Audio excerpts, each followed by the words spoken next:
अच्छे हो। और आज हम लोग नया चैप्टर स्टार्ट करने वाले हैं जिसका नाम है deductions.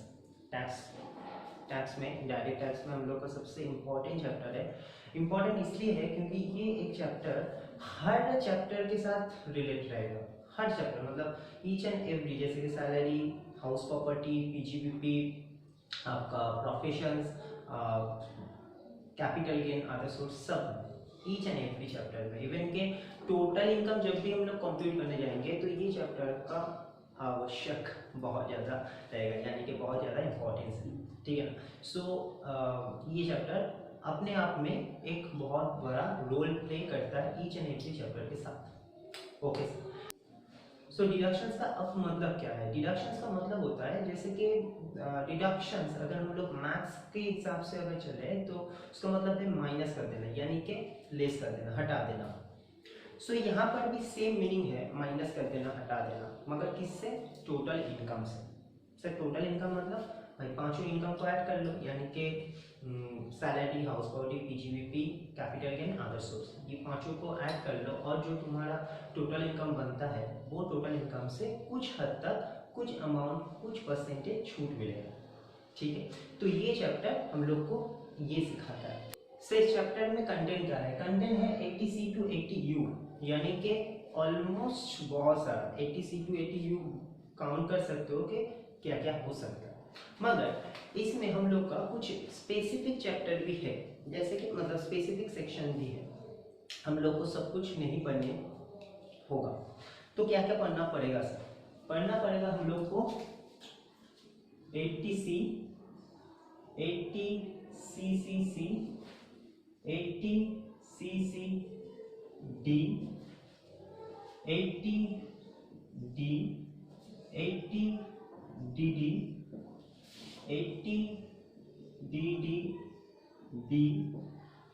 80G, 80GG, 80GGC, 80LLA, 80I, 80U। Mostly इतना सारा सेक्शन हम लोग को इस चैप्टर में कवर अप करना पड़ेगा, क्योंकि कभी भी कोई भी कंटेंट के साथ ये चीज़ आ सकता है। तो हम लोग को एक पहले से समझ लेना चाहिए, सीख लेना चाहिए कि कौन सा सेक्शन में क्या बात है। एटलीस्ट उसका साम्स मिले क्या ना मिले, उसका थ्योरी, उसका एप्लीकेबिलिटी हम लोग को समझ लेना चाहिए। ओके सर, सो आज हम लोग जो जिसके बारे में बात करेंगे वो है 80C, 80CCC, 80CCD। बस इतने ही 3 सेक्शंस का बात करेंगे। और हम लोग का जो साम्स करेंगे वो है 80C के ऊपर। तो हम लोग को ये पहले समझ लेना पड़ेगा कि 80C, 80CCC और 80CCD में क्या क्या हम लोग को छूट मिल सकता है। सब चीज़ में तो सब कुछ छूट नहीं मिलेगा, स्पेसिफिक चीज़ में स्पेसिफिक छूट मिलेगा। तो आओ देखा जाए कि इसमें क्या क्या छूट मिलता है, ठीक है। So let's start 80C। 80C में हम लोग को क्या छूट मिलेगा? 80C में हम लोग को मिलेगा LIC। LIC का मतलब लाइफ इंश्योरेंस कॉर्पोरेशन में हम लोग जो प्रीमियम भरते हैं। अब प्रीमियम जो भरते हैं वो किसका भरेंगे? तो सर जब प्रीमियम छूट मिलेगा कि सर पूरा अमाउंट छूट मिलेगा? भाई अभी के लिए तो तुमको प्रीमियम ही छूट मिलेगा, क्योंकि अभी तुम क्या दे रहे हो? अभी तुम प्रीमियम ही पे कर रहे हो, सही है ना। अभी तो तुम अमाउंट रिसीव नहीं कर रहे हो, तो फ्यूचर में करोगे 10 साल के बाद, 5 साल के बाद, तो उसमें भी तुमको छूट मिलेगा। मगर अभी तुमको क्या छूट मिलेगा?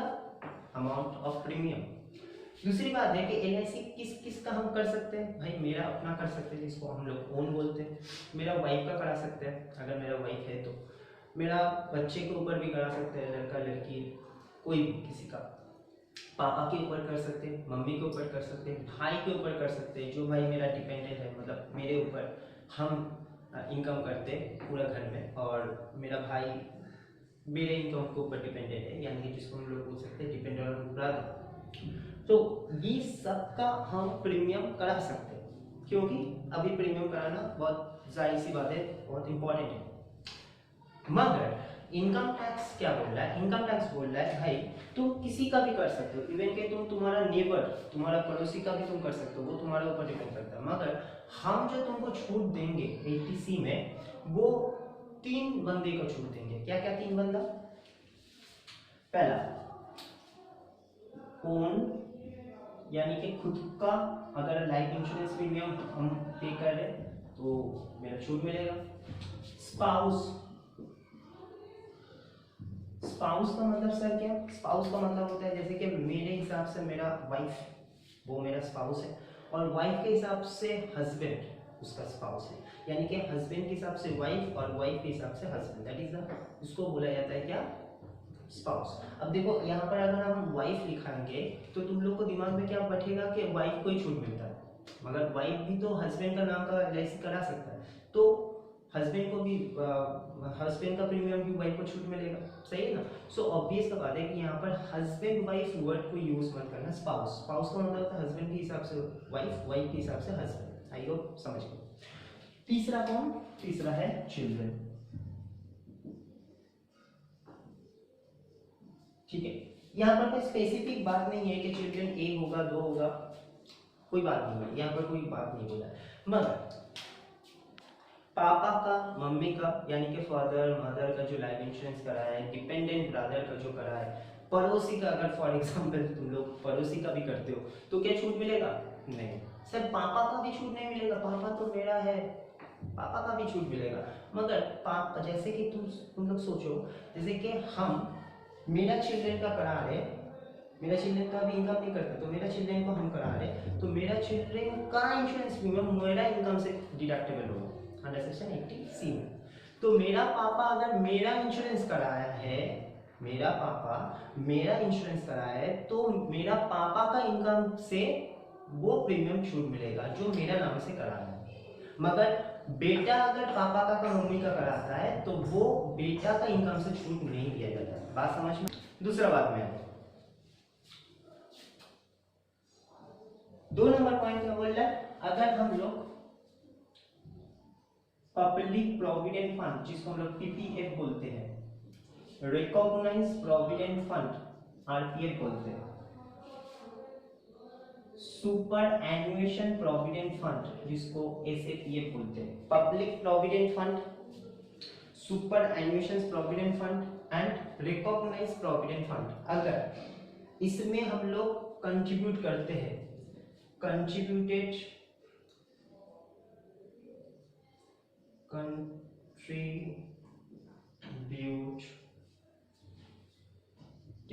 बाय ओन, ये बात को याद रखना, बाय ओन। ओन का मतलब होता है खुद से, खुद का सैलरी से हम पेमेंट कर रहे हैं, खुद का इनकम से हम कंट्रीब्यूट कर रहे हैं पीएफ में, पीपीएफ में, मतलब public provident fund, superannuation provident fund and recognise provident fund. ये तीनों में अगर हम लोग करते हैं अपना वाला तो मुझको छूट मिलेगा। सर कितना limit? No limitations, no limit, कोई लिमिट नहीं है। बहुत अच्छा है, ऑफ कोर्स अच्छा है। अच्छा, इसमें एक लिमिट है, एलआईसी में एक लिमिट है, मैक्सिमम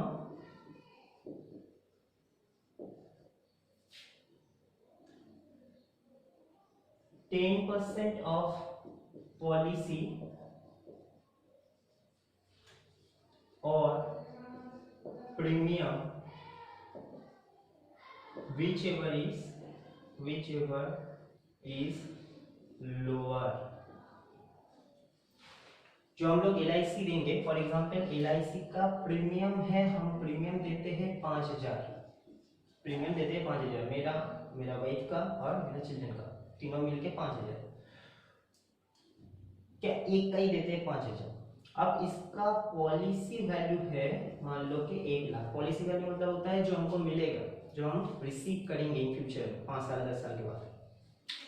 तो इसका 10%, सर इसका 10% कितना होता है? 10,000, और पॉलिसी वैल्यू प्रीमियम वैल्यू कितना है? 5,000, तो व्हिच वन इज लोअर? 5,000, यानी कि 5,000 तुमको छूट मिलेगा।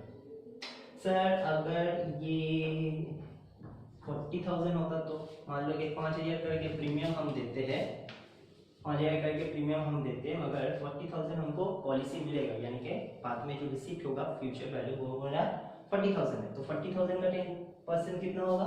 4,000 होगा। तो 4,000 और 5,000 नीचे भी स्लो है 5,000। तो उस वक्त 5,000 जो पॉलिसी तुम पे कर रहे हो उतना छूट नहीं मिलेगा, क्योंकि वो एक्सीडिंग हो जा रहा है 10% of policy value. So not exceeding, याद रखना कि not exceeding of 10% of policy value.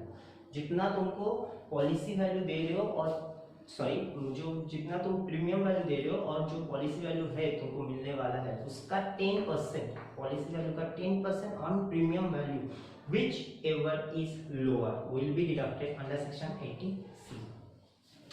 Okay, दूसरा क्या है? दूसरा तो बोलती सॉरी 3 नंबर लिखो। 3 नंबर है repayment of housing loan. Okay, repayment of housing loan. But इसमें भी एक बात है, without interest. Sir without interest मतलब भाई लोन लिए तुमने, तो तुम जब रीपेमेंट करोगे विथ इंटरेस्ट ही दोगे ना। फॉर एग्जांपल अगर तुमने हाउसिंग लोन के लिए 2 लाख रुपए लिए बैंक से, अब उसका इंटरेस्ट तुम 2 साल दे रहे हो, 2 साल के बाद तुम उसको जब पेमेंट करोगे रीपेमेंट करोगे तो 2,24,000 हो रहा है मान लो। तो तुमको 2,24,000 ATC में छूट नहीं मिलेगा, तुमको वो 2 लाख ही मिलेगा, मतलब principal amount not interest. Sir interest क्यों छूट नहीं मिलेगा? भाई इंटरेस्ट तुमको छूट मिलेगा हाउस प्रॉपर्टी चैप्टर में, क्योंकि हाउसिंग लोन ले रहे हो ना, तो हाउस के पर्पस के लिए तुम लोन ले रहे हो, तो वो हाउस प्रॉपर्टी में छूट मिलेगा अंडर सेक्शन 24B में, ठीक है। और उसका अलग से एग्जाम्स होता है, मगर तुम लोग अगर देखना चाहते हो तो मेरा YouTube में उसका वीडियो है 24B के ऊपर, तो उसको भी तुम लोग देख सकते हो, ठीक है। ऐसा अभी दरकार नहीं है, तो इंटरेस्ट यहाँ पर छूट नहीं मिलेगा, प्रिंसिपल अमाउंट जो हमने ओरिजिनल लोन लिए थे उतना छूट मिलेगा। कंट्रीब्यूशन टू NSC और NSS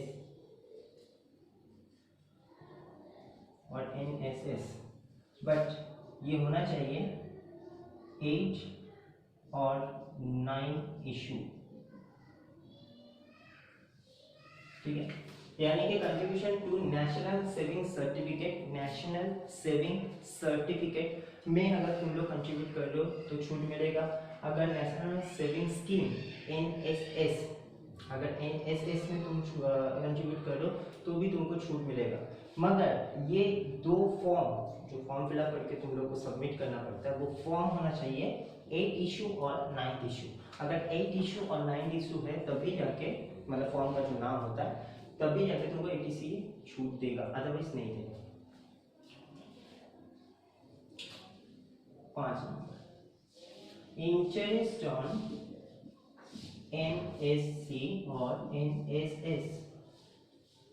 जो हम लोग जब इन्वेस्ट कर रहे हैं तो ऑब्वियस का बात है कि इन्वेस्टमेंट का हम लोग को इंटरेस्ट मिलेगा, सो उसका इंटरेस्ट भी हमको छूट देगा। अच्छा इंटरेस्ट कहाँ पर जाएगा? हम लोग सीखे थे अदर सोर्स में, कोई भी इंटरेस्ट घर बैठे तुम मिल रहा है तो वो अदर सोर्स, सो इसका इंटरेस्ट तुम्हारा अदर सोर्स में जाएगा, वो वहाँ पर इनकम में कैलकुलेट होगा, मगर फिर ATC में भी छूट मिल जाएगा।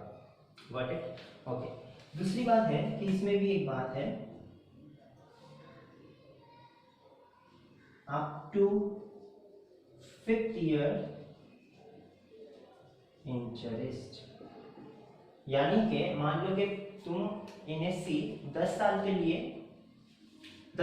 इन्वेस्ट किए तो तुमको 10 साल तक तो इंटरेस्ट मिलता रहेगा, मगर तुमको 80C में जो छूट मिलेगा वो 5 साल का इंटरेस्ट तक छूट मिलेगा। सर 5 साल के बाद क्या सर इंटरेस्ट मिलना बंद हो जाएगा? नहीं, मिलना बंद नहीं होगा, मिलेगा, अदर सोर्स में जाएगा, टैक्स भी देना पड़ेगा up to 6th year to 10 year तक, यानी कि 5 साल तक तुमको कोई टैक्स देना नहीं पड़ेगा। हालांकि अदर सोर्स में जाएगा, मान लो कि 2000 तुमने 20,000 NSC में इन्वेस्ट किए, 20,000 उसका 10% तुमको मिल रहा है 2000 करके हर साल। तो जो 20,000 तुमने इन्वेस्ट किया वो तो एक ही बार में तुमको एटीसी का कंट्रीब्यूशन ऑफ एनएससी छूट मिल जाएगा। ओके, वो तो वन टाइम, क्योंकि इन्वेस्टमेंट तो तुम बार बार नहीं करोगे। फिर जब इंटरेस्ट मिलेगा, इंटरेस्ट तो परपेचुअल होता है, कंटिन्यूएशंस में होता है। तो कंटिन्यूएशंस में जब इंटरेस्ट मिल रहा है 2-2 हजार करके 10 साल तक फॉर एग्जांपल, तो तुमको वो हर 2000 करके अदर सोर्स में जाएगा, अदर सोर्स इनकम में जाएगा वो इंटरेस्ट। मगर अंडर सेक्शन 80C में जब हम लोग ग्रॉस टोटल इनकम करने के बाद जब टोटल टैक्सेबल इनकम करेंगे तब वो इंटरेस्ट अमाउंट छूट मिल जाएगा। कब तक सर? 5 साल तक। 5 साल के बाद से एज इट इज तुमको 2000 मिलेगा, एज इट इज तुम अदर सोर्स में बिठाओगे, मगर एज यूजुअल डिडक्शंस तुमको और नहीं मिलेगा from 6th year to 10th year के और भी मोर देन। ओके सर, समझ गए? मतलब आपका बोलने का मतलब है सर 5 साल तक हमको इंटरेस्ट छूट दिया जाएगा और उसके बाद से नहीं। हाँ बेटा। दूसरा, children tuition fees. Children tuition fees, children tuition fees का मतलब, चिल्ड्रन ट्यूशन फीस का मतलब होता है जैसे कि हम लोग कोई स्कूल में मेरा बच्चे को हम एडमिशन्स कराए, कॉलेज में एडमिशन्स कराए, हायर एजुकेशन में एडमिशन्स कराए, तो एडमिशन फीस जो होता है वो छूट मिलेगा। हम लोग यहाँ पर ट्यूशन फीस को जो टैक्स में जो लैंग्वेज दिया है, ट्यूशन फीस को हम लोग मंथली फीस के हिसाब से नहीं बोल रहे हैं। ट्यूशन फीस को हम लोग बोलते हैं जब एडमिशन्स करा रहे तब जो हम लोग को फीस देना पड़ रहा है एट ए टाइम, वो अमाउंट छूट मिलेगा। सर कितना बच्चे को छूट मिलेगा? भाई 2 बच्चा का छूट मिलेगा, maximum maxi 2 children, not more than. ठीक है ना? अगर एक बच्चा है सर, एक बच्चा, 2 बच्चा है, 2 बच्चा, सर लिमिट कितना? No limit, full amount. Okay, अगर सर हम लोग फिक्स डिपॉजिट करते हैं तो एफडी छूट मिलेगा, मगर फॉर 5 years और मोर देन। सर समझ में नहीं आया, बोल रहे ना? फिक्स डिपॉजिट 1 साल का भी होता है, 2 साल का भी होता है, 3 साल का भी होता है, 4 साल का भी होता है, 5 साल का भी होता है, 20 साल का भी होता है, उससे भी ज्यादा हो सकता है। तो तुम्हारा फिक्स डिपॉजिट अगर 5 साल से ज्यादा है, 5 साल से ज्यादा है क्या 5 साल भी है, तो तुमको वो अमाउंट छूट मिलेगा 80C में। अगर 3 साल, सर अगर 3 साल का है, 1 साल का है, 2 साल का है, छूट नहीं मिलेगा। सिंपल बात है, छूट तभी मिलेगा मोर देन 5 years और एटलीस्ट 5 years। 5 साल का अगर फिक्स डिपॉजिट तुम बैंक में करा रहे हो, बैंक में, तो तुमको वो छूट दिया जाएगा, अदरवाइज नहीं। सर अगर हम पोस्ट ऑफिस में करेंगे तो? हाँ भाई करो ना, post office deposit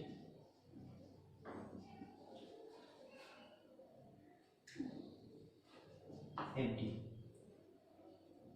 of course more than और इक्वल्स टू 5th year।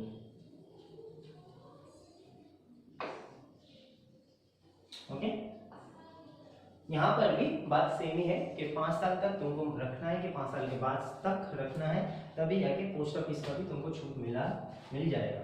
ठीक है, समझ में आ रहा है? ओके, और सर बताइए ना,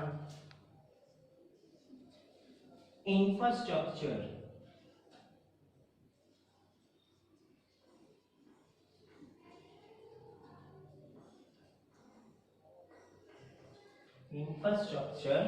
बॉन्ड में अगर हम लोग डिपॉजिट करते हैं, इंफ्रास्ट्रक्चर बॉन्ड में अगर हम लोग डिपॉजिट करते हैं तो भी छूट मिलेगा। Sir limit? नो लिमिट यार, नो लिमिट। 7 नंबर का हो गया, और 2 तो है, दिखा दे।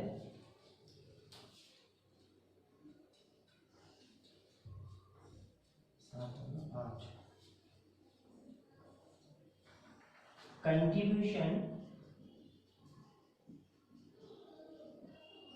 To UTI.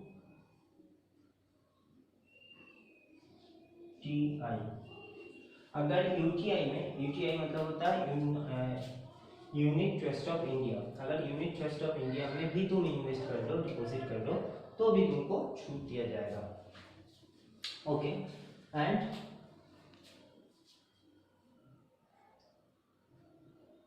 No number contribution to unit link insurance premium. Okay, यानी कि यूएलआईपी में अगर हम लोग इन्वेस्ट करते हैं, यूएलआईपी में अगर हम लोग इन्वेस्ट करते हैं यूनिट लिंक इंश्योरेंस प्रीमियम में, तब भी हम लोग को छूट मिला जाएगा। सर ये क्या लाइफ इंश्योरेंस के जैसा है? मोस्टली, मगर लाइफ इंश्योरेंस प्रीमियम जैसे कि गवर्नमेंट होता है, यूएलआईपी ये पर्टिकुलर गवर्नमेंट नहीं होता, सेमी गवर्नमेंट होता है। ठीक है, इसमें भी वही बात है कि जो इसमें था स्पाउस ओन चिल्ड्रन, ठीक है, and more than not exceeding of the 10% of policy value. ठीक है ना, बस इतना ही हम लोग को रूल्स को याद रखना है, और कुछ कुछ बात आ सकता है वो हम लोग जब जब करेंगे तब तक हम लोग कर लेंगे। ओवरऑल अगर हम लोग रूल्स को देखें तो इतना ही सारा हम लोग को दिमाग में रखना पड़ेगा। ओके, सम्स करना स्टार्ट करें, मगर इससे पहले हम लोग 80cc डी एक बार लिख ले, क्योंकि उसके ऊपर हम लोग तो सम्स नहीं करेंगे, सम्स है नहीं उसका, तो 80C का हम लोग सम्स करेंगे, उससे पहले उसका रूल्स लिख लेंगे। ठीक है, इरेज कर ले इसको। Okay, let's start. 80cc, 80cc इसमें क्या बोल रहा है कि अगर तुम by individual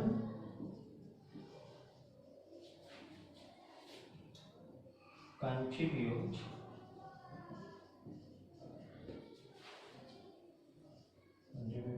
to pension fund, यानी कि अगर पेंशन फंड में कोई कंट्रीब्यूट करता है, इंडिविजुअल मतलब हम लोग, ठीक है, अगर हम लोग कंट्रीब्यूट करते हैं तो मुझको 80cc का छूट मिलेगा। वाह सर, इतना ही है, बस इतना ही है, इसका कोई और कोई बात नहीं है, तो दिमाग में रखना पड़ेगा पेंशन फंड 80cc होता है। दूसरा 80cc-D, 80cc-D क्या बोल रहा है? 80cc-D बोल रहा है by individual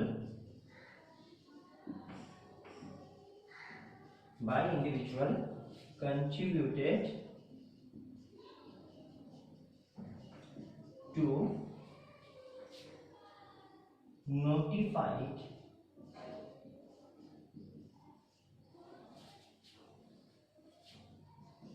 pension scheme।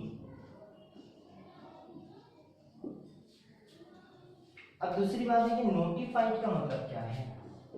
Notified का मतलब होता है सेंट्रल गवर्नमेंट, यानी कि अगर सिंपल बात में कन्वर्ट करें तो by individual contributed to central government pension scheme. Central government pension scheme में अगर हम लोग इन्वेस्ट करते हैं, कंट्रीब्यूट करते हैं थोड़ा थोड़ा करके, जो फ्यूचर में हमको मिलेगा, तो उसका हमको बेनिफिट मिलेगा 80cc-D में। क्लियर बात? इसका पेंशन फंड है, ये पेंशन स्कीम है, दो अलग बात है। इसमें गवर्नमेंट नॉन गवर्नमेंट में कर सकते हो, इसमें गवर्नमेंट में अगर सेंट्रल गवर्नमेंट का अगर पेंशन स्कीम में करते हैं तभी छूट मिलेगा, अदरवाइज नहीं भाई।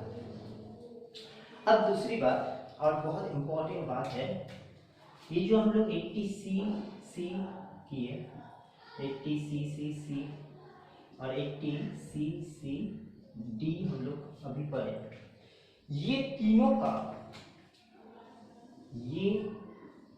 का मिला के मैक्सिमम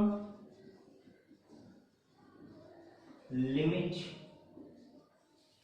होना चाहिए 1,50,000। सर नहीं समझे सर। मान लो कि कोई एक बंदा है जिसका ये तीनों ही सेक्शन यूज करता है, यानी कि उसका लाइफ इंश्योरेंस है, पेंशन फंड है, पेंशन स्कीम भी। ओके सर, तो क्या इंडिविजुअली वो लोग, अच्छा 80C में 80C 80CCC 80CCB 80CCT ये सब में 1.5 लाख करके छूट मिलता है। तो क्या 1.5 लाख 80C का 80CCC का 80CCT डी का, ऐसा नहीं है। तीनों को मिला के अगर एक ही बंदा है और वो तीनों में ही इन्वेस्ट करता है, तीनों सिचुएशन का, तीनों सेक्शन का वो एडवांटेज लेता है, तो उसको 1.5 लाख यानी कि 4.5 लाख छूट नहीं मिलेगा। उसको सब कंबाइन करके 1.5 लाख तक मैक्सिमम छूट दिया जाएगा। बात क्लियर?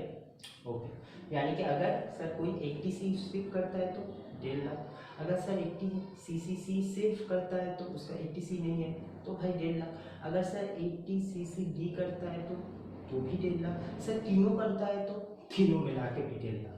बात समझ में आया? यानी कि इंडिविजुअल 1.5 लाख, मगर तीनों मिल के अगर तीनों का ही एडवांटेज कोई लेता है तो भी उसका 1.5 लाख ही होगा, 4.5 लाख नहीं होगा। बात क्लियर? समझ करते हैं हम लोग। ओके चलो, ओके लेट्स स्टार्ट। फॉर्मेट बाद में बोल रहे हैं, एग्जाम्स को पहले ढूंढ ले।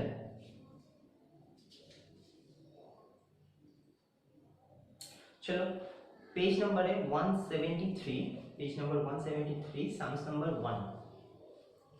From the following information compute the deductions under section 80C। तो जिन लोगों का डाउट था कि सर 80C 80D 80CCC कैसे समझेंगे, तो सब बोल दिया जाएगा, प्रॉब्लम में सब क्लियर कट बोल दिया जाएगा। ओके सर, पहला पॉइंट क्या है? प्रीमियम पे 10,000, प्रीमियम पे 10,000 on life insurance policy LIP में किया है। पॉलिसी वैल्यू कितना है? 80,000। ओके, अब पॉलिसी किसका है? Married daughter, married daughter. तो सर डॉटर तो चिल्ड्रेन के हिसाब से पढ़ रहा है, डॉटर चिल्ड्रेन के हिसाब से है। अब मैरिड हो गया तो क्या वो उसका छूट हमको मिलेगा? हाँ भाई मिलेगा, क्योंकि लॉ में ऐसा प्रोविजंस नहीं किया है कि वो मैरिड हो, चिल्ड्रेन मैरिड हो कि अनमैरिड हो, डिपेंडेंट हो कि अनडिपेंडेंट हो। सो ऐसा बात नहीं बोला, बोला है कि चिल्ड्रेन। सो इसमें तुम लोग अपने से यूज मत कर देना कि मैरिड होगा तो नहीं होगा, बिना मैरिड का होगा तो हो जाएगा, ऐसा नहीं है। रूल्स को तुम लोग अपनी तरह से मत समझना। रूल्स जो है चिल्ड्रेन तो छूट मिलेगा, सिंपल बात है। Sir age limit, age limit mostly तो नहीं बोला है, मगर कोई कोई जगह में, कोई कोई बुक में तुम लोग को एज लिमिट भी मिल जाएगा। 25 अबव अगर हो जाता है तो, और वो अगर काम करना स्टार्ट कर देता है बाई ओन, तो वो चिल्ड्रन के ऊपर छूट नहीं भी मिल सकता है। मगर अगर वो 25 मोर है और वो काम काज नहीं करता है, अभी भी डिपेंडेंट है पापा मम्मी के ऊपर, तो उसको छूट मिलेगा जो उसका प्रीमियम बनाएगा। ओके चलो, सो एक एक करके हम लोग क्वेश्चन करते रहे और बोलते रहे। जो फॉर्मेट होगा वो ऐसे होगा, एक कॉलम का ऊपर में लिखना पड़ेगा computations of qualified amount of 80C। Number 1, तो ये किसका है? मैरिड डॉटर, मैरिड डॉटर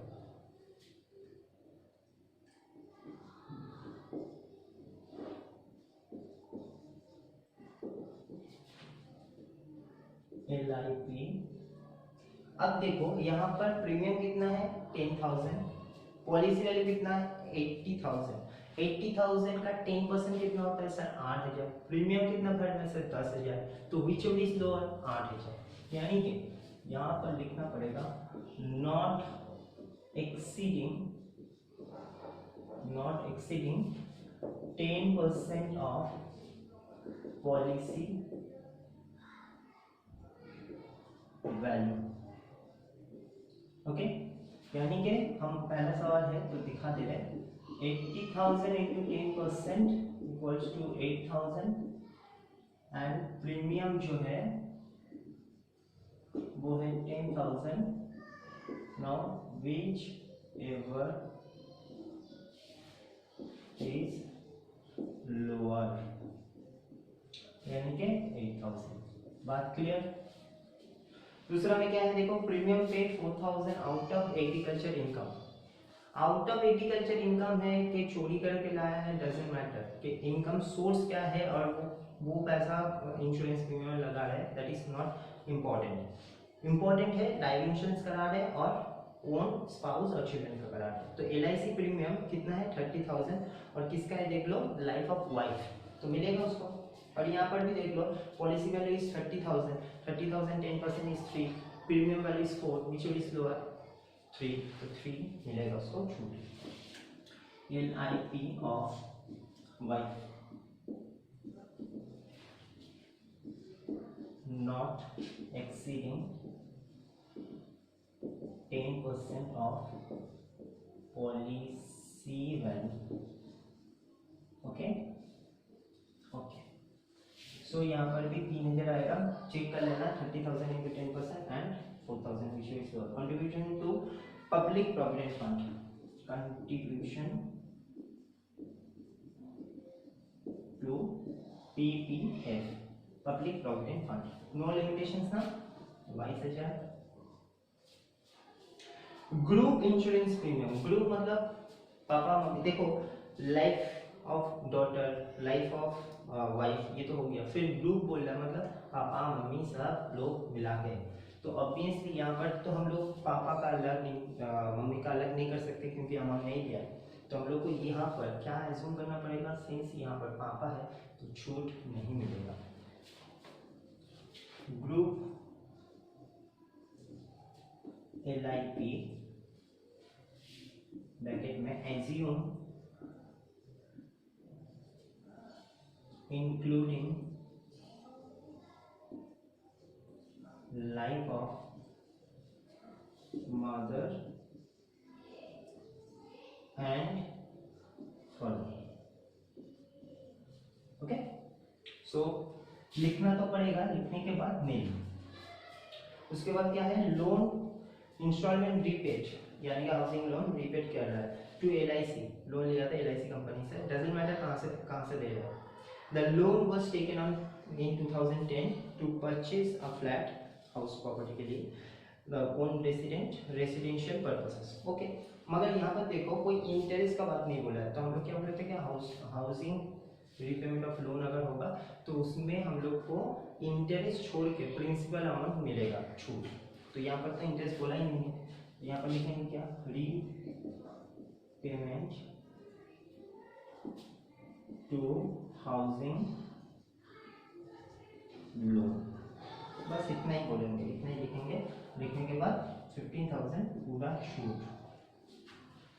उसके बाद contribution to unrecognised provident fund, URPF, rules में देख लेना, हम दिखाए थे PPF, RPF recognised provident fund and SAPF superannuation provident fund.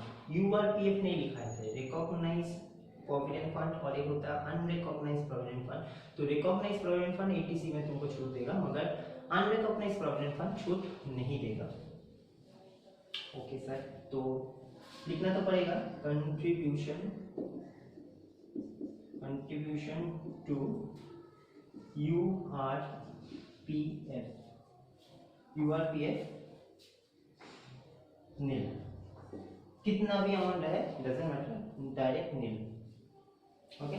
Contribution to unit link insurance plan लिखाए थे, 9 नंबर पॉइंट था, contribution to unit link insurance premium 9,000। Accrued interest on NSC 8 issue, तो 8 इशू हम लोग को छूट देगा।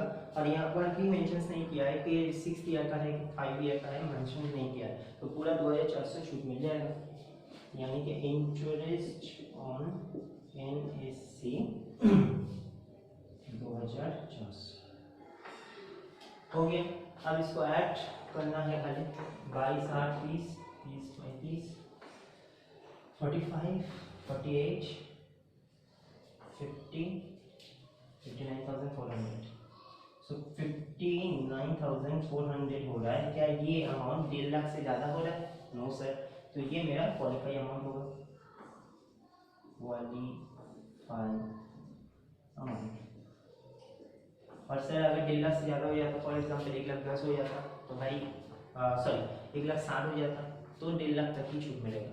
तो सर 10,000 का क्या होगा एक्सेस, भाई 10,000 ऐसे ही टैक्सेबल हो जाएगा, तुमको अपने से दिमाग लगाना नहीं पड़ेगा। तो ये होगा 80C का एक सवाल, ठीक है। ऐसे ही और एक सवाल हम लोग कर लें फिर छुट्टी।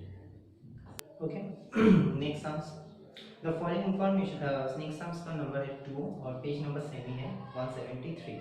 The following information to supply by the Shri Sukhdev Sarkar who is the 72 as, 72 साल उसका एज है, and whose gross total income is 88,000। Sir gross total income क्या काम, यहाँ पर कोई काम नहीं है, जस्ट तुमको मेंशन कर दिया कि उसका टोटल इनकम अभी चल रहा है 88,000 in the previous year, and premium 10,000 for his life insurance policy, 80,000 for wife।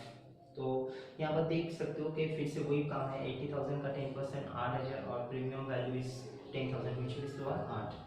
Contribution to public provident fund sir आएगा। Activate interest on national saving certificate 8 issue तो आएगा, मगर देखो यहाँ पर 2,800 जो हमको मिल रहा है वो including the 6th year interest 800 है, तो 6th ईयर इंटरेस्ट हटा दिया जाएगा क्योंकि सर 5 साल तक छूट मिल जाएगा उसको, 5 साल के बाद से नहीं।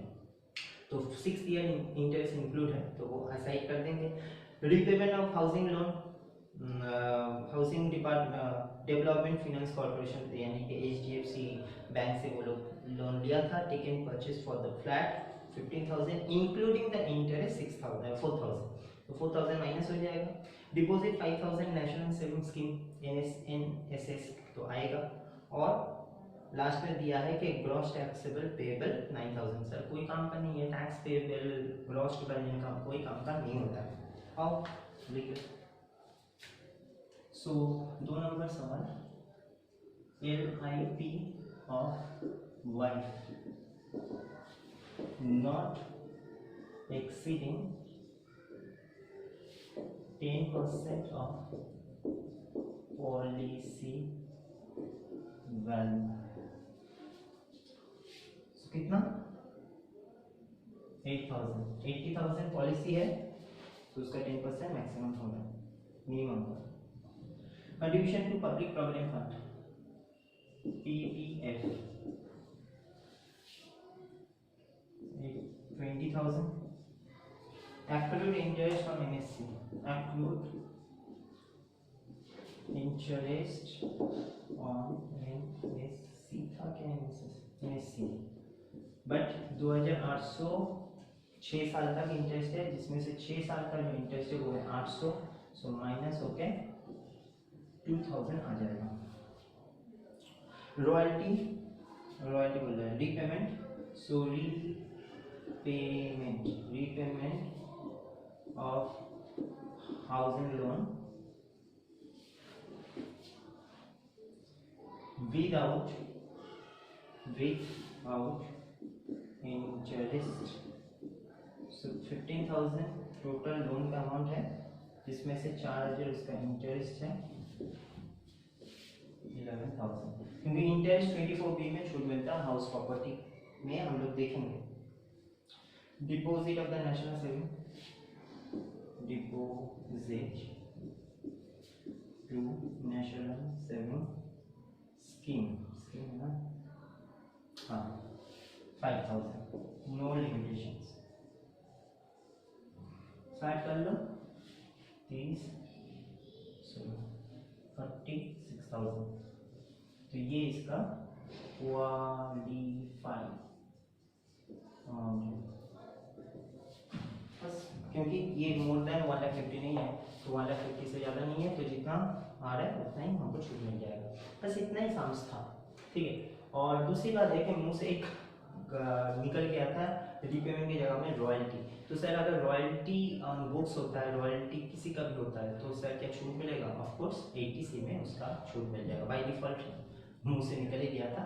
तो एक पॉइंट तुम लोग लिख लेना, जो 9 नंबर पॉइंट लिखा थे उसके बाद रॉयल्टी बोल के लिख लेना, ठीक है। और अलग से कोई पेंशन कुछ होगा तो नहीं मिलेगा। Pension fund 80CC pension scheme 80CC-D, ठीक है। और बाकी जो भी रूल्स था वो उसको एक बार देख लेना, उसके हिसाब से तुम लोग साम्स को बना सकते हो, ठीक है। होमवर्क रहेगा 3 4 5 6 7, ठीक है। ऐसे ही कुछ छोटा छोटा है, जल्दी फटाफट ऐड करके आ जाएगा। जो नहीं आ रहा है जैसे कि अनरिकॉग्नाइज्ड प्रोविडेंट फंड, तो लिखना पड़ेगा, लिख के नहीं, ठीक है। ऐसा नहीं कि नहीं आएगा मतलब नहीं आएगा, लिखेंगे नहीं, लिखना पड़ेगा, लिखने के बाद नहीं। ओके, आई होप समझ गए तुम लोग। होमवर्क कर लेना। बाय, तब तक के लिए एंड देखते रहना।